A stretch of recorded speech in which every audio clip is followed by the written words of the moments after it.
It's Chris coming at you again with another top-down review, and today we're reviewing Suicide Squad. So Suicide Squad is the third movie in the DC Extended Universe, and this movie, unlike the previous two, focus on villains. It was an interesting idea when I first heard about it because we don't really know a whole lot about these characters other than the lore that we've read about them in the comic books, like Harley Quinn, Deadshot. We know about them, Killer Croc too, but Skip Note, Diablo, Captain Boomerang, unless you've watched the CW series, don't really know a lot about them. So David Ayer was taking on quite a challenge just to bring these guys in there and to explain their origin story. I could see where the critics were sort of going when it came to this movie because the pacing is a little bit off, but when you're dealing with this many characters and have to explain their origin stories in just a limited amount of time, it is a bit of a hassle. And that was another thing that I didn't really understand much about this movie. Why did there have to be so many characters? I mean, the Suicide Squad consisted of maybe I would say 6 or 7 members in that movie, maybe even 8 members. It didn't really need to have that much. I mean, 5 total would have done it for me.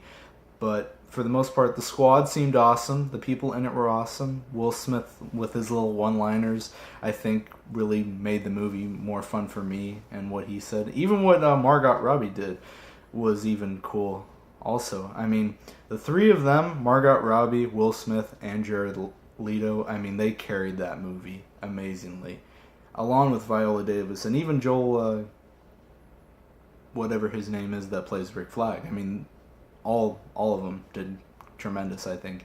It's a little bit of an improvement from the other movies, and they kind of know the direction that they're heading into now, as they go into Wonder Woman and even Justice League.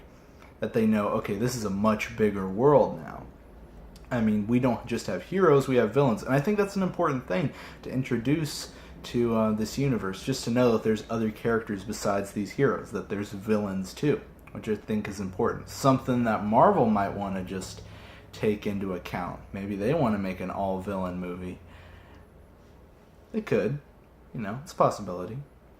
But I like that idea that there are these open possibilities with the Joker and Batman going toe-to-toe, because that I think we need to see. I like this Joker. I think he was sort of going for something new, which is good.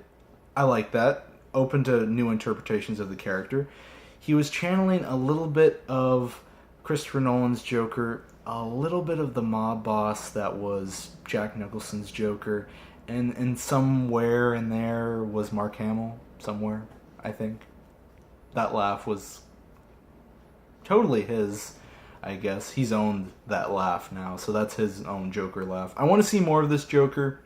I want to see where they go with it. I didn't feel we got to see a lot of him, but he's sort of different. He's a different sort of Joker, which is good and definitely worth seeing where he goes. But the whole idea of the ending where we see Bruce Wayne and Amanda Waller meeting for the first time, and she just hands him those files on the Justice League, and I think one on Enchantress as well, is really interesting because I guess now DC is doing secret endings now.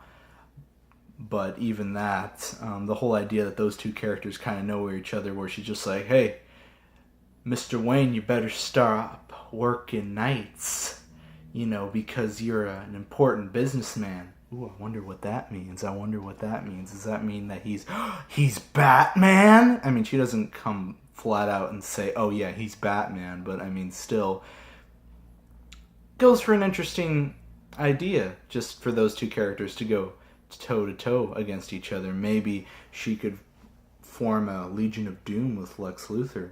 Who knows, right? But for the most part, Suicide Squad was an interesting movie. It did what it needed to do. It introduced these characters. David Ayer had a tough job introducing these characters, but it went off pretty smoothly. I mean, this movie is clearly going to make a lot of money, I think. I mean, it's already broken, I think, an August record, for highest movie opening. So it's already breaking records, and it's clearly going to make a lot of money, and it's going to move the DC universe forward. But, like Batman versus Superman, this is going to have people divided on who liked it, who didn't like it, what they didn't like, what they did like. But I would say that this movie definitely deserves, I would say, an 8.5 out of 10, which is my firm rating on Suicide Squad. So Suicide Squad, what did you guys think about it? Did you like it? Did you hate it? Were there a couple things that they should have added? A couple things that should have been taken out? The movie should have been longer, shorter? Let me know. Subscribe and comment below.